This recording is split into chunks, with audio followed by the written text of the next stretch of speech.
Welcome to Golden and Blued, everybody, home of the college football fan. And don't forget about the checklist. Hat check, sunglasses check, Pepsi check, notes check, sources check, and thick skin is a check. And don't forget to sing gear to represent your team and yourself in my background. Send it to P.O. Box 360, Liberty, South Carolina, 29657, and get yourself a shout out. On to the next video. In case you're wondering, these are the teams that we don't have represented for the mini helmets. As you can see, we actually have quite a few big brands that's not represented here at Golden Blue. I do know that Nevada and Cincinnati are on their way as far as mini helmet representation. So get your team represented here on Golden Blue. We're about to hit 13,000 subscribers. And you already know what time it is, so might as well sit down, brace yourself, and buckle up because you are entering the speculation zone. Quick reminder, now that we're about to hit 13,000 subscribers, we will be doing another We Are Golden Blued / I Am Golden Blued mashup video. All you have to do is send a 5 or 10 second clip to my email, refssuk@gmail.com. I'll link my email address in the description of this video. Wear gear that represents your team. Don't wear West Virginia if you're not a West Virginia fan. And all you have to say is, I am Golden Blued or We Are Golden Blued if multiple people are in the video. Last year we did one and it was a great success. I might try to look up that video and leave the link of that video in the description of this video so you can check it out and see what I'm talking about. Yes. This video right here will be a Get It Gang video. If you don't know what the Get It Gang is, it's basically a name that I came up with for the group of people that leave video ideas in the comment section of my videos.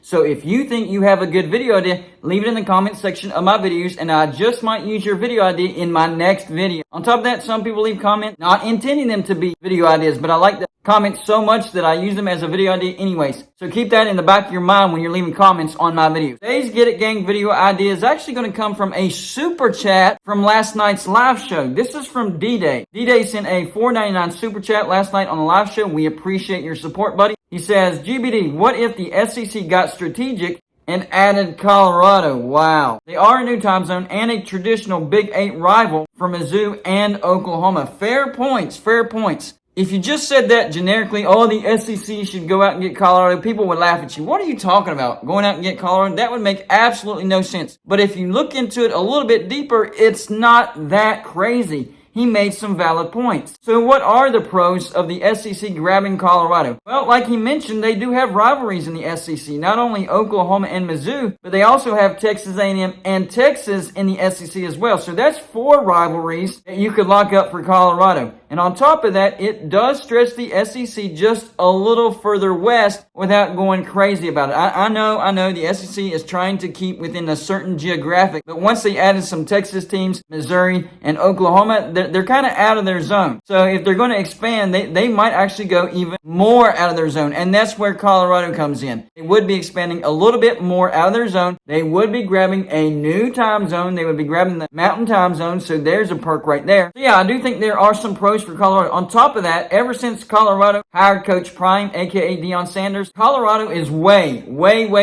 more valuable now. I mean, last year Colorado was a train wreck. They went 1-11. How they beat Cal, I have no idea because all of their other losses were by at least 20 points. I mean, it wasn't even competitive. It looked like it wasn't fair. I was wondering if in a lot of those games they were just going to throw in the towel because it basically looked like not only a high school team, but a bad high school team versus a good college football team. That's how bad Colorado looked. But ever since they hired Deion Sanders, the buzz is high around Colorado. A lot of transfers reached out to Colorado. The NIL for Colorado has gone through the roof. The value of Colorado has skyrocketed, absolutely skyrocketed. So yes, I do think Colorado, as of right now, would bring value to the SEC. I really do. Yeah, this is post-Golden Blue, and I forgot to mention one good way of Colorado being able to keep Deion Sanders as their head coach would be if they got into a better conference. I think if Colorado stays in the Pac-12 or somehow gets demoted to a group of 5, they would not be able to keep Deion Sanders. So if Colorado went to either the Big Ten or the SEC, really the only team that would be able to get Deion Sanders away from Colorado would be Florida State. On top of that, I talked about grabbing a new time zone, stretching a little farther west. It could also be a setup to potentially grab Oregon and Washington in the future. I know.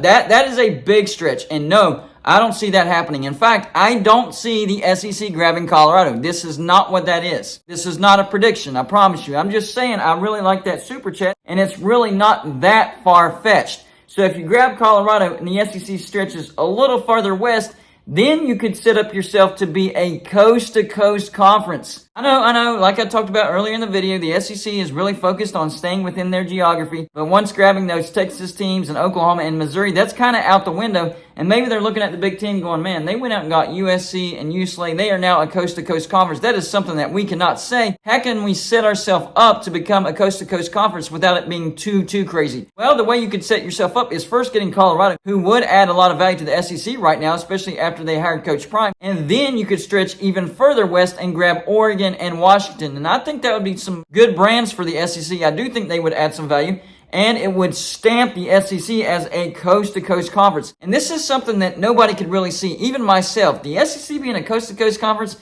no, that's not going to happen. Well, we said the same thing about the Big Ten. If somebody would have told me like 3 years ago, hey, the Big Ten is going to go coast-to-coast and they're going to grab USC and UCLA, I would have been like, no, I don't see that happening. So a lot of this stuff that we think is crazy and never going to happen, I'm telling you, it is very possible. Oregon and Washington, I think, would make sense in the SEC if the SEC first grabbed Colorado. Maybe they grab Utah as well. Who knows? Utah's a good brand too. If you're going for two at a time, which conference realignment has turned out to be 2 teams at a time, you could grab Colorado and Utah and then stretch further west and grab Oregon and Washington. On top of that, you're hurting the Big Ten because I do think eventually the Big Ten does want Oregon and Washington. Well, if the SEC takes those 2 teams off the board, you're helping your conference and you're hurting your competition. So it's really not that bad of a grab for the SEC. I don't think they should do it anytime soon if they were to do that. But you set yourself up by grabbing Colorado and Utah first.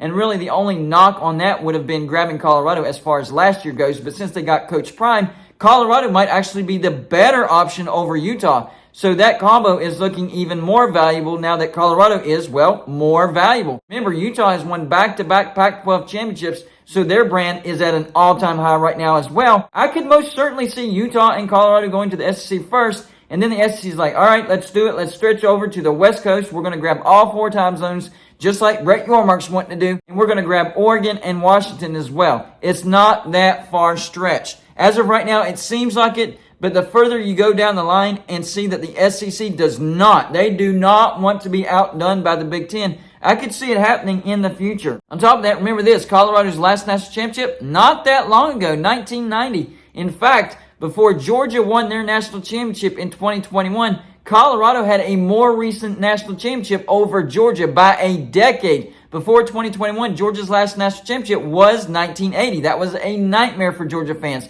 It was a hashtag 1980. Of course, all that is out the window because not only did they win the national championship in 2021, but they also won it in 2022 as well. So back-to-back national champions.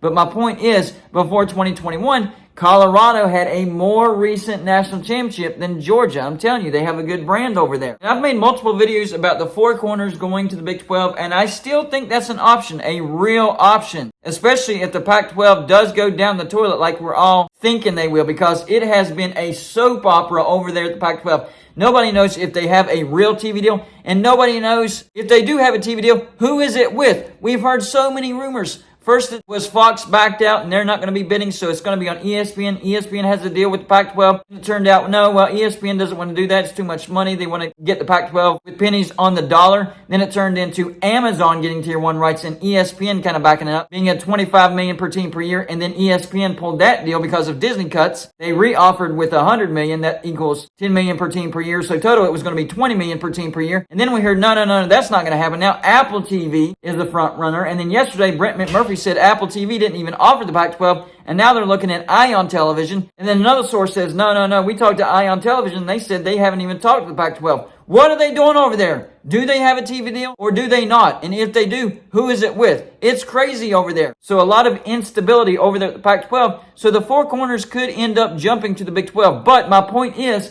Colorado would rather not have to go back to the conference that they left for the Pac-12. If the SEC were an option, yes, of course, they would most certainly take the SEC over the Big 12. And they most certainly would also take the Big 10 over the Big 12 as well. So who knows? Maybe it could turn out that the Big 10 and the SEC are going against each other to try to court Colorado to see who can land Colorado. And maybe they bring Utah as well. I'm just telling you, conference realignment is crazy, and never say never. The point of this video was to just look into the value of Colorado and see just how much it would make sense if the SEC did decide to try to go after Colorado. And I'm telling you, after looking into it, it would actually make a little bit of sense for the SEC to go and grab Colorado, especially if the Big Ten is interested in Colorado. Like I mentioned earlier, you're helping the SEC and you're hurting the Big Ten, and then you're setting yourself up to stretch even further west and grab Oregon and Washington. So you hurt the Big Ten twice. If you don't think that the SEC is not interested in hurting the Big Ten, you are sadly mistaken. As long as that brand adds value to the SEC and it hurts the Big Ten, that's a good pickup for the SEC. And Colorado fits both criteria. So y'all let me know in the comment section, number one, how crazy of an idea do you think that it is as far as the SEC maybe one day grabbing Colorado? Number two, if they were to grab Colorado, do you think they would grab Utah with them? Number three, if they did grab Colorado and Utah, do you think that would set themselves up to grab Oregon and Washington as well? That's all I got for this show. Like and subscribe if you haven't already, and I'll see you on my next show.